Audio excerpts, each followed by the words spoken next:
ഇവിടെ എന്തിനു മാത്രം കാണാന്? 4 വണ്ടി പോയത് എങ്ങും കൊറേ കാക്കി.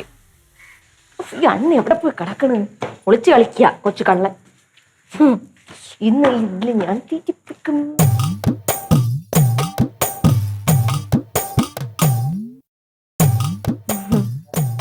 എന്തേ പാടത്തും പറമ്പിലും ഒന്നും നിന്റെ അണ്ണനെ കണ്ടു കിട്ടിയില്ലേ?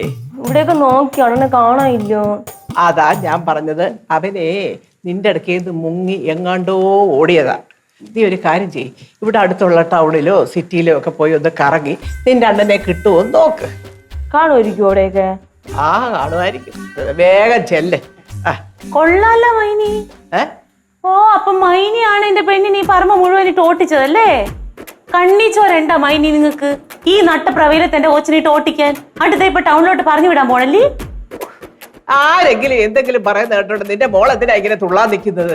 ദേ കുറച്ചു നേരത്തെ മുമ്പ് എന്റെ മുറി വന്ന് ആ കട്ടിലിന്റെ അടിയിലൊക്കെ കിടന്ന് പരുതുന്ന കണ്ടു. അവിടെ അണ്ണൻ അതിന്റെ കീഴിൽ ഇരിപ്പുണ്ടെന്ന് പറഞ്ഞു. നേരാണോ അണ്ണേ? നീ മൈനിയുടെ മുറി പോയാ? പോയി. എന്തിന്? എന്റെ അണ്ണനെ നോക്കി പോയത്. അണ്ണ ഒന്നും തിന്നിട്ടില്ല അമ്മ. അല്ലെങ്കിൽ തന്നെ അവളൊന്ന് മൈനിയുടെ മുറി കയറുന്ന വെച്ചപ്പോ എന്തൊരു കുഴപ്പം? അവള് മൈനിയുടെ മരുമോളല്ലേ? മൈയുടെ മരുമോളല്ലേ അവള്? അയ്യാടാ, കള്ളവണ്ടി കയറി വന്നവൾ എങ്ങനെയാ തള്ളേ മരുമോളാവുന്നത്? അയ്യോ, എന്റെ മരുമോളെന്നൊക്കെ പറയുമ്പം അതിനൊരു നിലയും വിലയൊക്കെ ഉണ്ട്. ഒരു 10-100 ഫോറിൻ വണ്ടികൾ ഇങ്ങനെ ചെറവറ അത് വരുമ്പോൾ അതിലൊരു വണ്ടിക്കകത്തുനിന്ന് എന്റെ മോനും നല്ല സുന്ദരിയായ ഒരു പെണ്ണും ഒക്കെ ആയിട്ട് ഇങ്ങോട്ട് ഇറങ്ങി വരുമെന്നും പറഞ്ഞ് വിചാരിച്ച് നോക്കിയിരിക്കുമ്പോഴാതെ ഇവളെന്റെ മോനെ കൊണ്ട് ഓട്ടോ കയറി വന്നത്. ഓട്ടോയ്ക്ക് എന്തൊരു കുഴപ്പം? ഓട്ടോയ്ക്ക് കുഴപ്പമൊന്നുമില്ല മൈനി. ഞങ്ങൾക്ക് ഇതൊന്നും പറയാൻ താല്പര്യമില്ല. ഇതൊക്കെ പഴയ കാര്യങ്ങളാണ്. ഞങ്ങൾ കുറെ പറഞ്ഞാണ്. ഞങ്ങൾക്കൊരു നിലയും വിലയുണ്ട്. അത് വിട്ട് കളയാൻ ഞങ്ങൾ തയ്യാറല്ല. മക്കളെ നീ പോയി, നീ താഴേക്ക് വെക്കോ.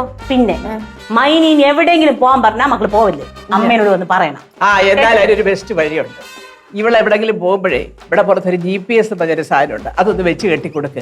ഓരോ മിനിറ്റും അവൾ എവിടൊക്കെ പോകുന്നു എന്നുള്ളത് പറയാൻ പറ്റും അമ്മയ്ക്ക്. എന്നാ ഞാൻ വേറൊരു കാര്യം പറയാം. ആ പറഞ്ഞ സാധനം നിങ്ങളുടെ മോന്റെ മേത്തൊന്ന് കടിപ്പിച്ചു നോക്കും. ഞങ്ങളുടെ വീട്ടിൽ മതിൽ ചാടിയ പോലെ അവന് ഇനി ഏതൊക്കെ വീട്ടിൽ ചാടും എന്നുള്ളത് മൈനിക്ക് അന്നേരം അറിയാം. അയ്യോ, നിങ്ങളെ പോലുള്ള വീട്ടുകാരുടെ വീട്ടിന്റെ പൂട്ടൊക്കെ ഇനി എന്റെ മോൻ ചാടാൻ പോകുന്നില്ലേ ഭഗവാനേ. ചൂടുവെള്ളത്തിൽ വീണ പൂച്ച പച്ചവെള്ളം കണ്ടാലും പേടിക്കുന്നുള്ളു. മനസ്സിലായോ? ഞങ്ങളുടെ വീട്ടിൽ ചാടി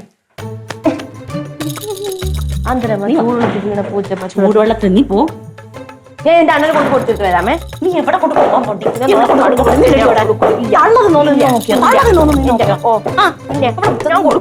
നീ കൊടുക്കോ? പിന്നെ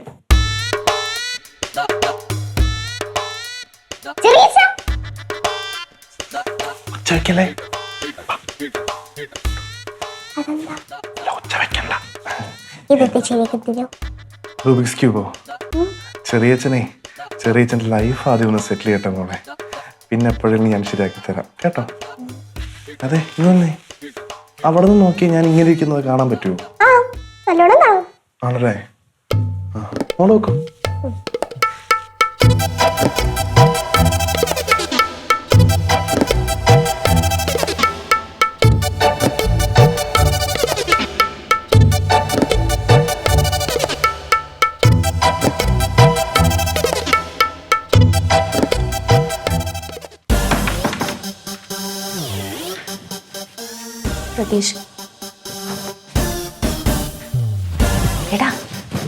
ഞാനാ ചേട്ടൻ തന്നെയാണോ? ഇങ്ങോട്ട് വരുന്ന ആരും കണ്ടായിരുന്നോ? നീ ഇതാദ്യം കഴിച്ചേ. അല്ല കണ്ടായിരുന്നു ഇങ്ങോട്ട് വരുന്നത്. പെണ്ണ് കണ്ട്, പക്ഷെ ഇങ്ങോട്ടാണെന്ന് നമുക്ക് അറിഞ്ഞൂടാ. നീ ഇവിടെ ഉണ്ടെന്ന് അറിഞ്ഞൂടല്ലോ. അപ്പൊ കുഴപ്പമില്ല. ഞാൻ കിച്ചണിൽ നിന്ന് ഇറങ്ങി വരണണ്ടപ്പോ അവള് ചോദിച്ചു ഇതും കൊണ്ട് എങ്ങോട്ടാന്ന്. ഞാൻ പറഞ്ഞു പട്ടിക്ക് ഫുഡ് കൊടുക്കാൻ പോവാന്ന്. എടാ നീ ഇവിടെ ഉണ്ടെന്ന് അറിഞ്ഞു കഴിഞ്ഞാൽ അവളിങ്ങോട്ട് കയറി വരൂലേ? പട്ടി എന്നൊക്കെ പറയുമ്പോ ഞാൻ പിന്നെ എന്ത് പറയാനാ? എടാ അങ്ങനെ പറഞ്ഞ ഇവിടെ അങ്ങോട്ട് കയറി വരില്ല, അതുകൊണ്ടല്ലേ. അമ്മോ ഫീൽ ചെയ്യാതിരുന്ന് കഴിക്കും. ഫ്ലവേഴ്സ് സ്മാർട്ട് ഷോ ശനി ഞായർ ദിവസങ്ങളിൽ രാത്രി 9:30 ഫ്ലവേഴ്സിൽ.